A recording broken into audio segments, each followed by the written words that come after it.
তো আমরা এখন আছি হচ্ছে ২৫০০ বছরের যে ঐতিহ্য তার উপরে।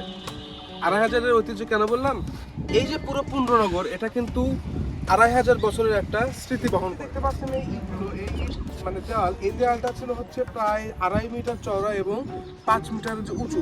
এই ওয়ালটা করার একমাত্র কারণ হচ্ছে এর ভেতরের যে পুণ্ড্রনগরের যে স্থাপনা, মানুষের জীবনযাপন, একটা নগর ছিল ভেতরে, এটাকে রক্ষা করার জন্য, বহিঃশত্রুর আক্রমণ থেকে রক্ষা করার জন্য।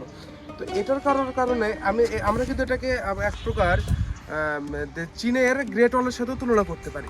তো চীনের গ্রেট ওয়ালটাও এটা অত বড় না, বাট এর স্ট্রাকচার, এর যে স্থাপত্যশৈলী দেখুন আপনারা, এই দেখুন এটা কিন্তু পুরোটা নগরকে একদম বেষ্টিত করে রাখছে এই ভবন, মানে এই দেওয়ালগুলো।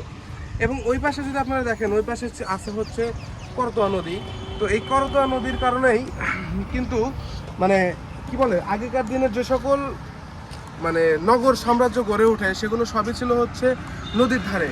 তো এই নদীটাও কিন্তু সেই সাক্ষ্যই বহন করে যে এই পুণ্ড্রনগর ছিল করতোয়া নদী বেষ্টিত। এখন যদিও এটা অনেকটা সরু হয়ে গেছে, অনেকটা চিকন হয়ে গেছে, বাট একটা সময় ছিল যে এটা অনেক বড় ছিল এবং এই নদীর কারণেই কিন্তু এই নদীর পাশে এই নগরটা গড়ে ওঠে প্রায়